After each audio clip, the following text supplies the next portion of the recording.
Bienvenue sur Nexus. Début 2020, rappelez-vous, l'IHU de Marseille est sur la sellette. La presse parisienne se déchaîne littéralement contre l'établissement. Ce dernier est pourtant à l'époque le premier laboratoire au monde à tester massivement les malades et à décrire le cycle infectieux du SARS-CoV-2. Nous sommes alors au mois d'août 2020. Avec ma consoeur, Corinne Lalo, nous avons voulu savoir de quelle manière l'établissement avait véritablement procédé pour isoler le virus. Le professeur Bernard Lascola, le patron du laboratoire, nous a ouvert exceptionnellement ses portes.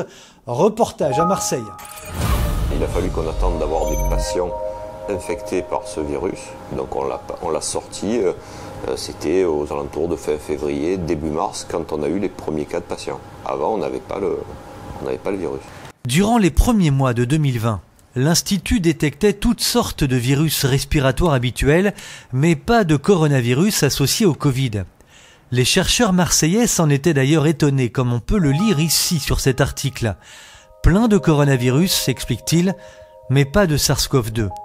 Le SARS-CoV-2 est le nom officiel donné par l'OMS au nouveau coronavirus. Le premier prélèvement de malades positifs au coronavirus n'est arrivé à l'IHU de Marseille que le 27 février 2020. Et donc on l'a isolé ici, on a fait sa séquence, on l'a regardé en microscopie électronique. Et il ne nous a pas été donné par quelqu'un d'autre, c'est nos souches qui provenaient de nos patients. Donc vous êtes sûr que ce que vous avez isolé, c'est le virus SARS-CoV du coronavirus Covid? Ah oui, c'est bien ça. On en a isolé beaucoup depuis. Il faut savoir qu'on a une collection, on doit avoir plus de 7000 souches. Donc on n'a pas isolé qu'un, on en a isolé plusieurs. Notamment on a isolé successivement tous les variants qui ont circulé en France. Pour isoler ce virus, les biologistes ont utilisé 4 méthodes différentes et complémentaires. Elles sont décrites dans un article publié début mars 2020. Premièrement, le prélèvement du patient est d'abord analysé par PCR pour voir s'il est positif ou non. Deuxièmement, il est examiné au microscope électronique avant et après avoir été cultivé en laboratoire pour le multiplier. Troisièmement, les chercheurs extraient l'ARN du virus afin de le séquencer, autrement dit, décrypter son génome. La première étape a donc été l'analyse PCR, c'est-à-dire l'amplification du matériel génétique du virus. À l'IHU, l'analyse PCR est effectuée par des machines capables de détecter l'ARN de plusieurs virus en même temps. À partir d'un seul prélèvement, que ce soit respiratoire, gastro-intestinal, du liquide céphalorachidien, etc., on est capable de faire un panel de micro-organismes. Donc on est capable de détecter à la fois des virus, des bactéries et des parasites les plus impliqués en pathologie humaine, et ce à partir d'un seul prélèvement. Par exemple, pour un prélèvement respiratoire, donc on est capable de faire tout ce panel-là, donc essentiellement des virus, puisque ce sont eux la cause principale, et ensuite les agents bactériens, donc notamment la coqueluche, qui est très grave chez les nourrissons, chez les tout-petits. Pour qu'un échantillon soit jugé positif, il faut qu'il soit identique à un modèle de référence préalablement enregistré. Ici, l'analyse PCR de l'échantillon Covid a donc montré qu'il était conforme au modèle officiel recommandé par l'OMS. Ce modèle a été fourni par le chercheur allemand Drosten, qui lui-même avait reçu confidentiellement par les biologistes chinois le génome du nouveau coronavirus avant même sa publication le 10 janvier 2020. 3 jours plus tard, l'OMS adoptait ce test sans appel d'offres pour qu'il serve de référence aux laboratoires du monde entier. Cependant, l'équipe du professeur Lascola ne s'est pas contentée de ce seul test PCR positif. Elle est passée à la deuxième étape de l'identification, l'observation au microscope électronique. Jean-Pierre Baudouin est l'ingénieur responsable du laboratoire. Voilà, donc typiquement le coronavirus, avec son diamètre de 80-100 nanomètres et sa couronne de spikes tout autour.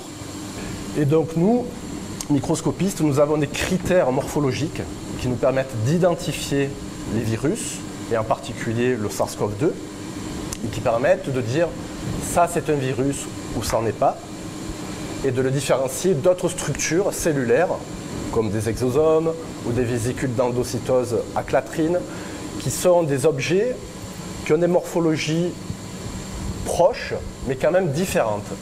Et donc le travail du microscopiste, c'est de permettre d'établir des critères morphologiques pour arriver à différencier, à identifier les différents virus. Et donc chaque virus, en quelque sorte, a sa photo d'identité. Alors ces critères morphologiques, ils sont de différents ordres. Il y a premièrement la taille. Quelle taille fait le virus? Ensuite, il y a des critères de forme. Est-ce que c'est un virus qui est rond, hexagonal, allongé, etc. Est-ce qu'il y a des petits poils autour ou est-ce que c'est lisse? Autant de critères qui vont permettre, mis ensemble, de faire donc la photo d'identité du virus et de pouvoir dire ce qu'on observe, c'est un virus ou c'est autre chose. Voilà. Donc on avait des cellules qui étaient abîmées, on a pris ça, on l'a regardé en microscopie électronique et on a vu que c'était un virus avec une petite couronne, donc un coronavirus. Et donc vous pouvez observer ces 4 objets qui présentent des morphologies comparables, typiques des virus coronavirus. Premier critère, la taille, le diamètre des particules, entre 80 et 100 nanomètres. Et d'autre part, une forme ronde et la présence de spikes, de petits poils, qui vont former une couronne autour de ces particules. Et donc ici, on peut voir que lorsqu'il y a du virus, on peut l'identifier parce qu'on connaît sa forme. Et donc la répétition du même objet donc, nous permet de dire, ici, il y a la présence d'un coronavirus dans l'échantillon. Ici, par exemple, on a une image d'exosome et ça n'a rien à voir avec du virus. D'une part, sur l'image, on est capable de discriminer un virus d'un exosome et d'autre part, d'autres techniques permettent vraiment de discriminer ces deux types d'objets qui n'ont rien à voir. On a tout un panel de techniques qui nous permettent d'observer le virus. Alors, ce peut être le virus tout seul dans du milieu, en suspension, comme un surnageant de culture de cellules infectées. Ça peut être aussi directement dans un prélèvement du patient, prélèvement nasopharyngé ou autre. Et ça peut être aussi du virus à l'intérieur de cellules. Le nouveau coronavirus a donc été observé en direct, mais aussi après mise en culture sur les cellules afin de le multiplier. Cette étape est réalisée à l'IHU sans aucun ajout d'antibiotiques, ce qui permet d'observer les effets propres du virus sans risque de le confondre avec ceux des antibiotiques. Donc on ne met jamais d'antibiotiques dans nos cellules, et ça vient de notre spécialité ici, enfin du moins de la mienne, quoi. Avant d'isoler des virus, j'isolais des bactéries qui ne poussent que dans les cellules. Et quand on veut isoler des bactéries qui ne poussent que dans les cellules, on ne peut pas mettre d'antibiotiques. Alors, le SARS-CoV, c'est la particularité d'un virus qui est facile à cultiver. Il y a certains virus, des fois, c'est très compliqué. Le SARS-CoV, c'est très facile. C'est facile surtout avec une technique qui est la nôtre, qui n'avait pas été utilisée à ma connaissance avant. C'est-à-dire, nous, on prend les prélèvements des patients et on les filtre sur un filtre à 0,2 microns. Ça veut dire que là-dessus, tout va être arrêté, les cellules, les bactéries, et ils ne vont passer que ce qui est inférieur à 0,2 microns, et donc les petits virus en pratique. Donc nous, et on met en culture que ce qui est passé là-dessous.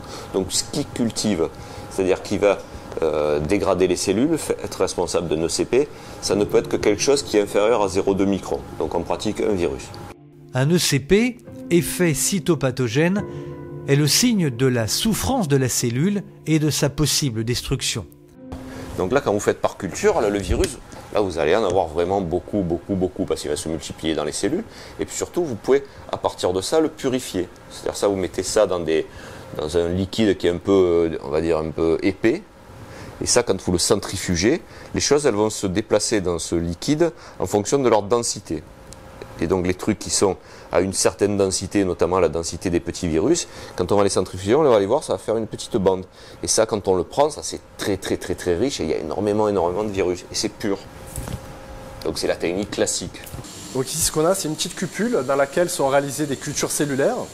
Donc au fond de ce petit tube de plastique, on a une monocouche de cellules, donc un tapis de cellules, avec au-dessus, dans le laboratoire du professeur Lascola, donc du surnageant de culture.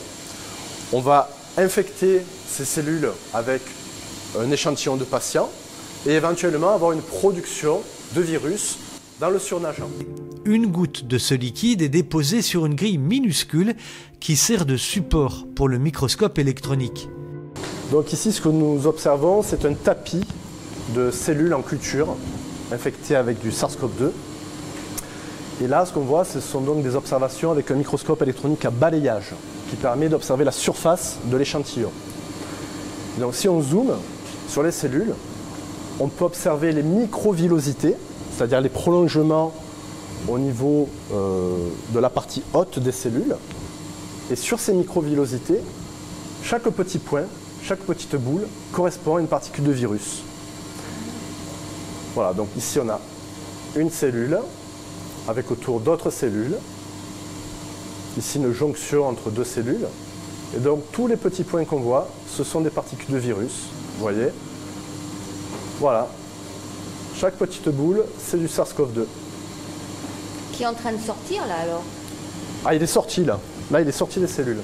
Là, et là on le voit aussi. Là. Voilà. Et donc on a toute une décoration des cellules infectées par les particules de SARS-CoV-2. Voilà, ici on voit un gros paquet de particules de virus. Ici sur une cellule qui a moins de poils, moins de microvillosité, à son sommet on voit très bien sur cette surface lisse les particules de SARS-CoV-2. Il est également possible d'observer les virus à l'intérieur des cellules. Et là, à ce moment-là, on fait des techniques qui permettent de couper des cellules infectées. Et donc là, on va pouvoir voir l'intérieur des cellules, ce qu'on appelle l'ultrastructure, les détails très fins, le noyau, le cytoplasme, la membrane plasmique, etc.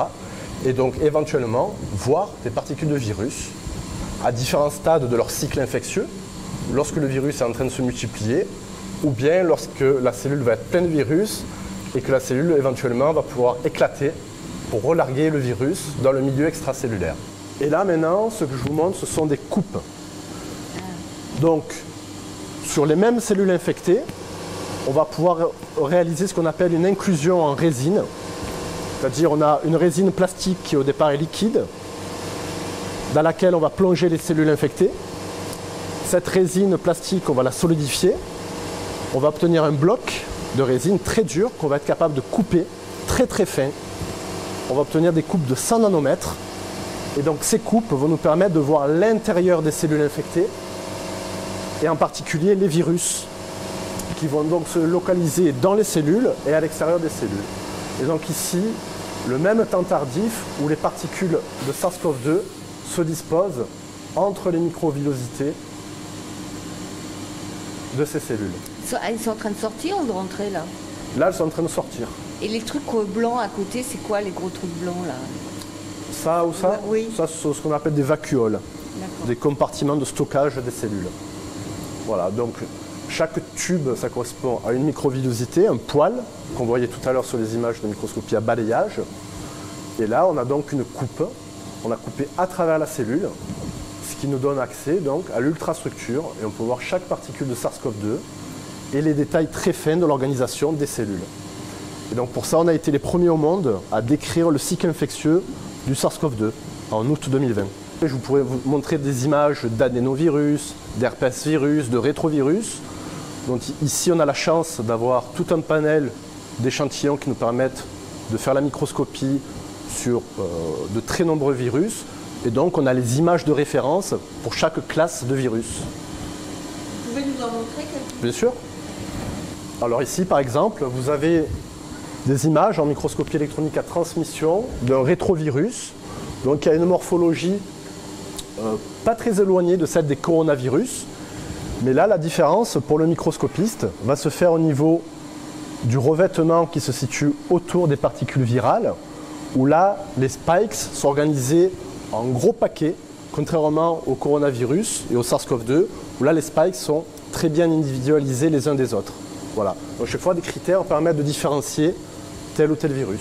Alors ici, on a l'exemple typique d'un adénovirus. C'est un virus qui, lorsqu'il va se multiplier dans les cellules, va s'organiser sous la forme d'un réseau pseudo-cristallin. Et donc ici, on voit bien ces particules de virus qui s'organisent comme sous la forme d'un cristal. Les particules s'organisent les unes par rapport aux autres. Voilà, ici, on les trouve disséminées dans le cytoplasme, et là, organisées sous la forme de ce réseau pseudo-cristallin. Et donc ça, c'est typiquement une des caractéristiques de cette production d'adénovirus dans les cellules. Alors là, l'herpesvirus, ça apparaît sous deux formes. Une première forme avec un diamètre à 120 nanomètres avec une enveloppe épaisse et à l'intérieur le matériel génétique, et une forme avec 2 enveloppes qui va être relarguée dans l'espace extracellulaire, là dans les 200 nanomètres. Donc là aussi des critères morphologiques différents qui nous permettent d'identifier de l'herpès virus. Les critères de forme ont leurs limites. Le coronavirus observé à la fin février 2020 était bien un coronavirus. Mais lequel? Impossible de le dire avec le seul microscope électronique. Tous les coronavirus ont la même morphologie. Donc au point de vue de l'image, de la microscopie, on ne pourra pas faire la différence entre le SARS-CoV-2 et un coronavirus saisonnier. Là, on aura besoin de techniques complémentaires, comme la biologie moléculaire, qui permettent d'identifier un coronavirus saisonnier et de le différencier d'un SARS-CoV-2, par exemple. La biologie moléculaire, c'est l'outil qui va permettre de séquencer le génome du virus grâce à son ARN. C'est la 3e étape de son identification. Si on prend la quantité d'ADN qu'il y a dans une cellule humaine et un virus, en gros, schématiquement, pour avoir un ordre de taille, c'est comme si on prenait, je ne sais pas moi, le génome humain en quantité d'ADN, c'est comme un semi-remorque, vous voyez, et le virus, c'est même pas une souris, plus petit, même une mouche, voilà, si vous voulez. Donc le rapport de taille, si tout ça vous l'écrabouillez, si vous prenez la matière qui est liée au virus, même s'ils sont nombreux les virus, même si vous avez 100 mouches versus un semi-remorque, une fois que ça vous l'avez broyé, la quantité que représente l'entité mouche, c'est toujours très très très faible. C'est le problème de quand on fait directement avec des cellules humaines. Voilà. Donc on a beau avoir beaucoup de virus, vous pouvez avoir 100 mouches pour une seule cellule humaine, mais enfin 100 mouches, ça sera toujours 100 mouches versus un semi-remorque. Voilà. Des fois, mes étudiants ne comprennent pas ça, donc je les oblige dès le début à prendre la taille du génome humain, donc ils prennent la taille du génome humain, et ils me font ça, ils mettent un machin comme ça, et après ils font la taille du virus, et le virus, on voit que c'est tout petit, petit, petit. Donc il en faut beaucoup, beaucoup, beaucoup pour arriver à être ne serait-ce qu'un dixième de la quantité des cellules. Grâce à des machines sophistiquées, la métagénomique va permettre d'identifier et reconstituer les séquences génétiques du virus. On arrive à partir de la métagénomique à reconstruire le génome viral, même si on ne le connaît pas. Même si on ne le connaît pas. Le principe de la métagénomique, on se retrouve avec des morceaux qui font 250. Ce que font le logiciel a le morceau de 250, il regarde un autre morceau, parce que les morceaux ils ne sont pas coupés tac tac tac tous les 250, ils sont coupés tous les 2-3 chevauchants. Donc ce qu'elle fait la machine, elle prend celui de 250, elle en a un autre de 250, elle dit oh tiens ils en ont 50 qui se recouvrent. Donc il dit celui-là je peux les attacher ensemble. Et tout comme ça il va les attacher ensemble. Et donc il va attacher ensemble tout ce qui est l'ADN cellulaire, l'ADN des bactéries, et puis il va attacher ensemble ce qui est le virus. Mais pour arriver à les attacher, il faut qu'il y ait beaucoup, beaucoup, beaucoup de virus. Mais quelles peuvent être les marges d'erreur dans la reconstitution du génome? On peut se tromper sur l'exactitude de la séquence. C'est-à-dire, par exemple, déterminer que c'est tel ou tel variant, ça peut être compliqué. Hein. Voilà. On peut se tromper. Mais en revanche, on ne peut pas se tromper de virus. En définitive, après les différentes étapes d'analyse, l'IHU a conclu à l'isolement d'un coronavirus ayant 86% de similitude avec le nouveau coronavirus déposé par les Chinois. On a pris ces particules, on a fait leur séquence en séquençage, et quand on séquence, on tombe sur une séquence qui est très très proche de celle qui avait été publiée par les Chinois. C'est pas exactement la même, hein, parce que le virus, entre-temps, il a été un peu modifié, mais ça ressemble au virus des Chinois. Et s'il émerge un jour quelque chose qui est l'équivalent du Covid, du SARS-CoV-2, si ça émerge ici à Marseille, on est ici, avec l'équipe qu'on a, le matériel qu'on a, on est très bien en mesure de l'isoler, de publier sa séquence et de l'envoyer dans le monde entier. En moins de 3 jours, l'IHU de Marseille a donc bien isolé le nouveau coronavirus correspondant au modèle de référence déposé par les Chinois. Quant aux différents facteurs qui peuvent rendre ce coronavirus plus ou moins virulent selon le terrain de chacun, il s'agit là d'une autre question.